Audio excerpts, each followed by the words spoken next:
நந்தீசர் இணையதள செய்திகள், ஆன்மீக கருத்துக்களையும் நமது பாரத தேசத்தினுடைய சிறப்புகளையும் ஆன்மீக சிந்தனைகளையும் உங்களுக்கு இணையதளத்தின் மூலமாக வழங்க இருக்கின்றோம்.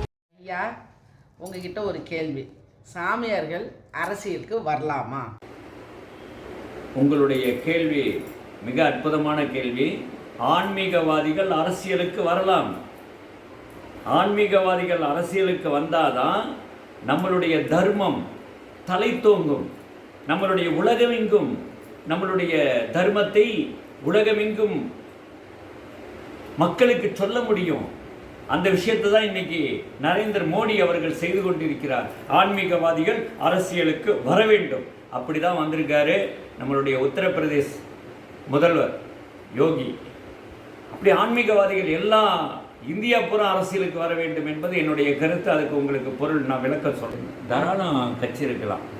அது எப்படி உங்களுக்கு விளக்கணும்னு கேட்டால், அன்றைய காலத்தில் ஒரு மன்னன் ஆட்சி செய்கிறான் அப்படின்னா அந்த மன்னனுக்கு அறிவுரை சொல்பவன் ஆன்மீகவாதியாக இருந்தார்கள்.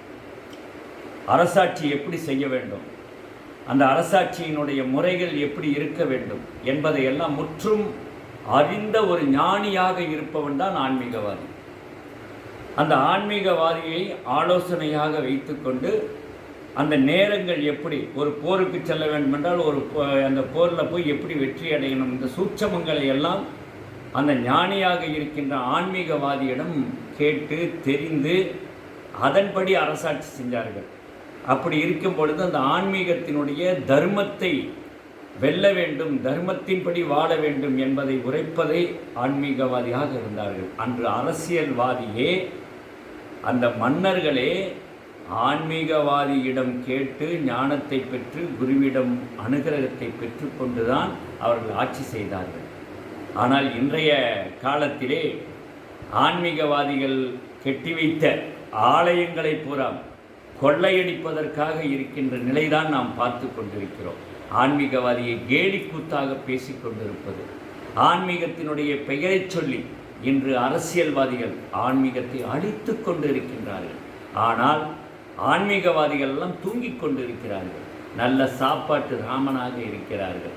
அதையெல்லாம் மாற்றி வருகின்ற காலம் ஆன்மீகம் வளர வேண்டும், நம்மளுடைய ஆலயங்களும் ஆலய சொத்துக்களும் காக்கப்பட வேண்டும் என்று சொன்னால் ஆன்மீகவாதிகள் எல்லாம் நாம் உண்மையான அரசியலுக்கு வர வேண்டும்.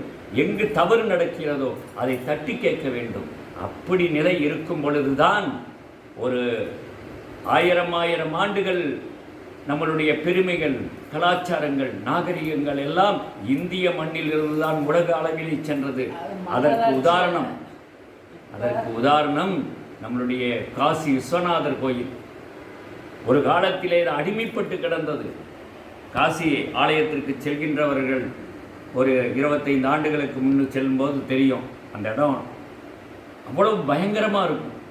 ஆனால் இன்று ஒரு ஆன்மீகவாதியாக ஒரு ஆன்மீகத்தினுடைய நிலையை நன்கு உணர்ந்து கொண்டு ஒரு நரேந்திர மோடி என்கின்ற நமது பாரத பிரதமர் ஆட்சி பீடத்திலே அமைந்த பிறகுதான் அந்த ஆலயமாகப்பட்டது மிக சிறப்பான முறையிலே இங்கு தரிசனம் செய்வதற்கு உகந்த இடமாக வந்திருக்கிறது.